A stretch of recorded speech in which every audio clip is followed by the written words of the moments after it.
Okay, so physical and technical controls.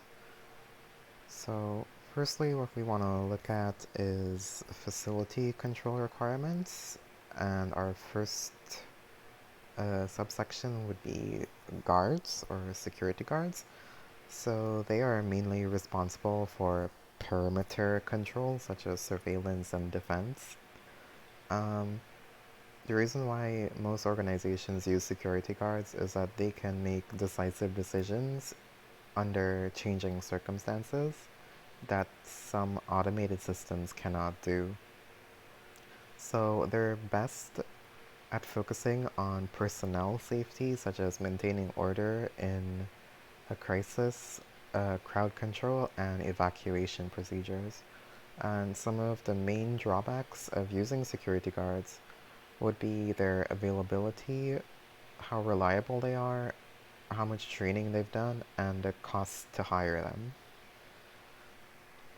Our next control requirements are security dogs. So this is another form of physical facility controls. So they're primarily used since they have a strong sense of smell and hearing, and they're normally loyal companions to keep. But the main drawbacks of using dogs as a form of security is that they can't make decisive decisions, or they may attack intruders and cost the company a liability. So their drawbacks are the cost to purchase and raise them, their maintenance costs, and liability issues. Another facility control requirement is fencing. This includes fences, gates, turnstiles, and man traps. So fences provide crowd control and help deter casual trespassing. So we have our fence here, and then in the top right we have a turnstiles. You see this mainly in subways and train stations. And then at the bottom right we have a man trap, which is like a boxed room. So an individual enters it, and then they open another door to go into the building. So essentially, if a suspicious person enters, the security personnel can lock this room so they can't escape. But some of the drawbacks of using fencing include its cost to install, and it may be unappealing in appearance.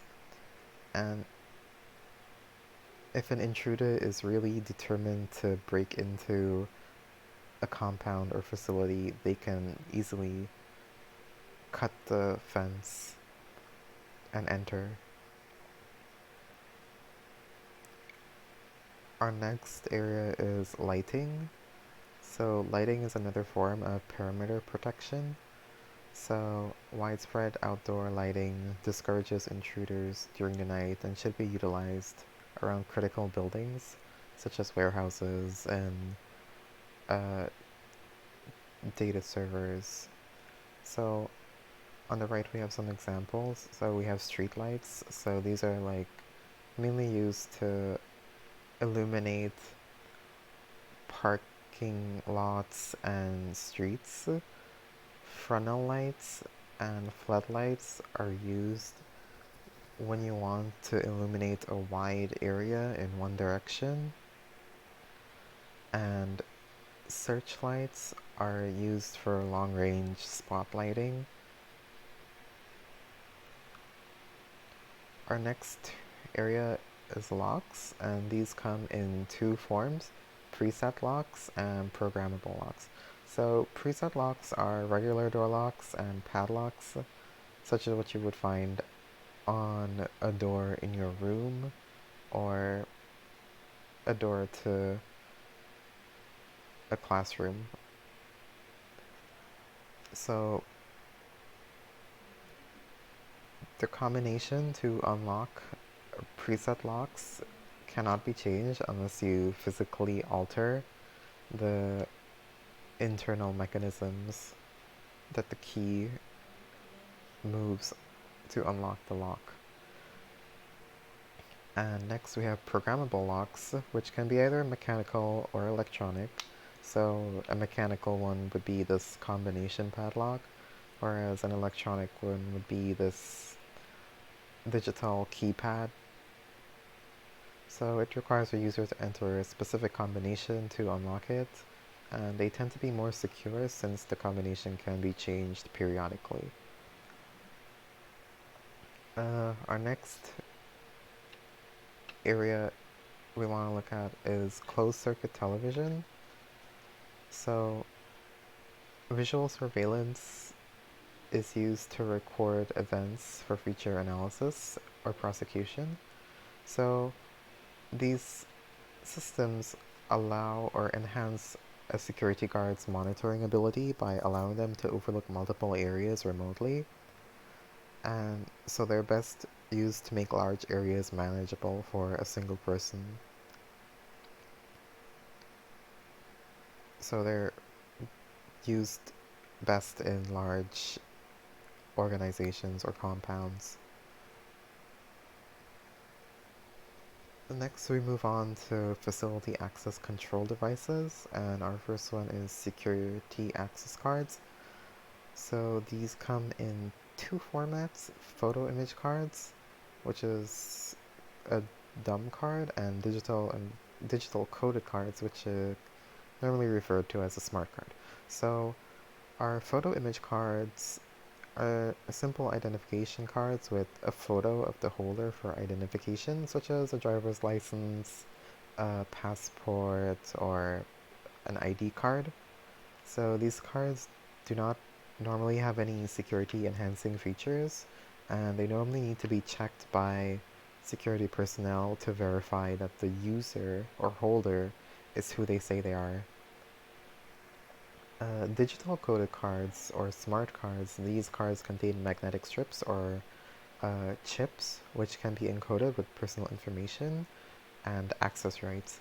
So it can be used with a PIN or without to increase the level of security. So the user will swipe their card against a card reader, and depending on the encoded information, it would unlock or lock or give them access to whatever it is they are trying to access. Our next uh, topic is wireless proximity readers. So a wireless proximity reader doesn't need the user to physically insert the card into it. There are two main types, user activated and system sensing. So the user activated proximity card transmits a sequence of keystrokes to a wireless keypad on the reader. So this is where you take the card and you just place it against or near the reader, and the card will transmit it to the reader.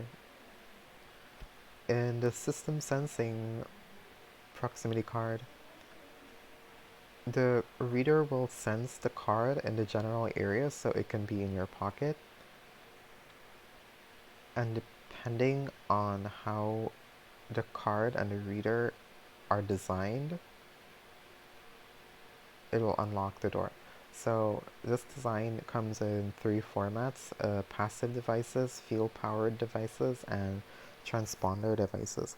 So passive devices contain no battery or power on the card, so it uses the electromagnetic field generated by the reader to transmit data. So it draws power from the power field from the magnetic field. Field power devices contain active electronics, a radio frequency transmitter, and a power supply circuit on the card. So it can generate its own frequency that the card reader can intercept.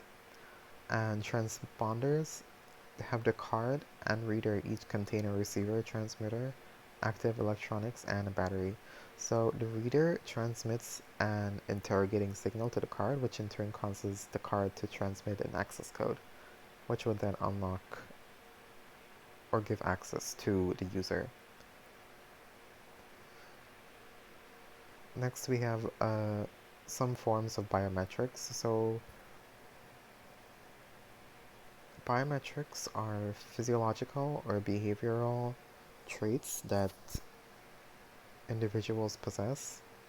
So these things include things such as your face structure, fingerprint patterns, hand patterns, your iris pattern, and your DNA sequence.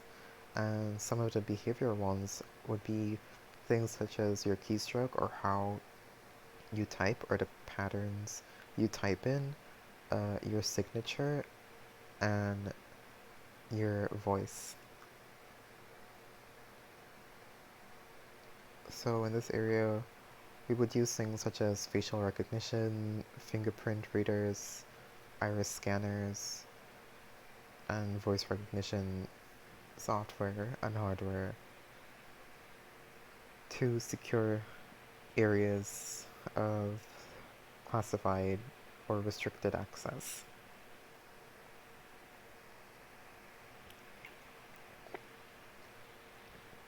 Okay, so next we move on to intrusion detection and alarms. So in this area we have perimeter intrusion detection.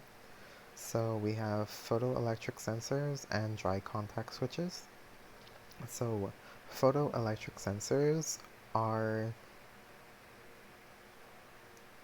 well, let me give you an example. Normally you would see this like in movies and the spy agent would cross through a laser room. Yeah, so that's what this is. Photoelectric sensors are these beams of light from a light emitting device creating a grid of visible white light or invisible infrared light, which is normally seen in movies. That's visible, but technically that's wrong. So an alarm is triggered when one of the beams are broken. So the beams can be physically avoided if seen. Therefore, most security personnel or security infrastructure use infrared light. However, these beams can be offset by a brighter light source, which is one of the downsides to it. Moving on to dry contact switches. So these create, so these can consist of metal foil tape on windows or metal contact switches on doors. So these are placed on and above a door, so like on the wall above a door, and one will be placed on the door. And when a door opens, the switch or power field between them is interrupted, so the system knows that one of the switches is broken or not connected, so it knows where exactly that door is open or where that window is open in that case. So this is normally the cheapest and easiest to maintain, and it's normally used for in shops, such as front door protection. Okay, so next we move on to motion detection, motion detectors. So under motion detectors we have three types: wave pattern, capacitance, and audio detectors. So wave pattern, they generate a frequency wave and sends an alarm if the pattern is disturbed as it's reflected back to its receiver.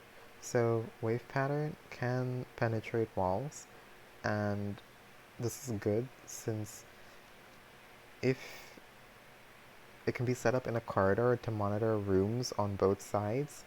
So say an intruder breaks into one of these rooms, there would be a disturbance in the frequency pattern generated.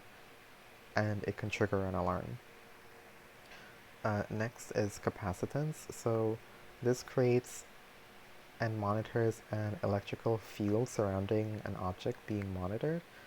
So it's best used for spot protection within a few inches of the object.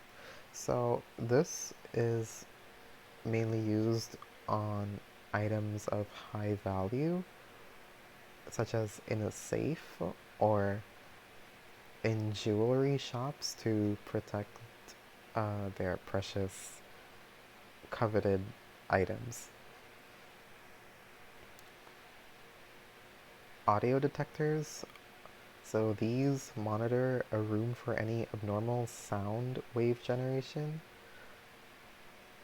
However, this may generate a higher number of false alarms since there may be ambient noise in the environment.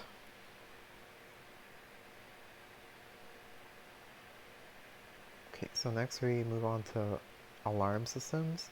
So first we have local alarm systems. So these are systems that are set up within an organization, such in one building only. So these ring an audible alarm on the local premise it protects. So this alarm system must be protected from tampering and altering, and it must be audible for at least 400 feet, and it must ensure that the security guards respond to the alarm. Next we have central station systems. So these are private security firms that monitor multiple properties 24/7.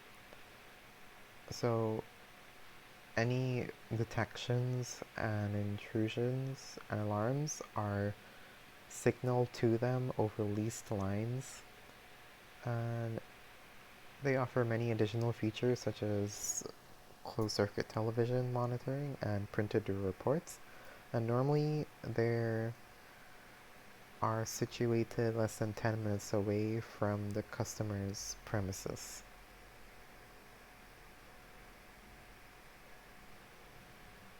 Okay, so next we move on to proprietary systems. So this is the combination of a local and central monitoring. So in this system, an organization may have multiple buildings in an area. So the proprietary alarm computer system is its central hub, and then things such as motion detectors, CCTV are installed on the respective properties to monitor them from this central location.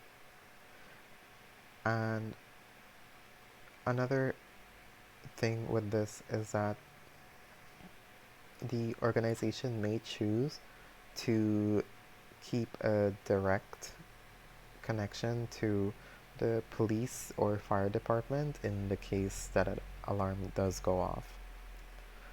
And next we have some terms under alarm systems. So we have auxiliary station systems.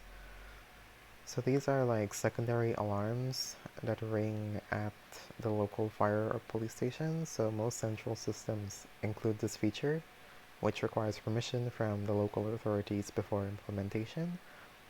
Line supervision is a process where alarm signaling transmission medium, so the leased lines used to send signals, and is monitored to detect any tampering to it. And lastly, power supplies. So alarm systems require backup power with 24 hours minimum discharge time, so that's the minimum amount of time it should go without power. So these UPS systems help reduce the probability of an alarm system failure due to a power failure. that is the end of physical and technical controls.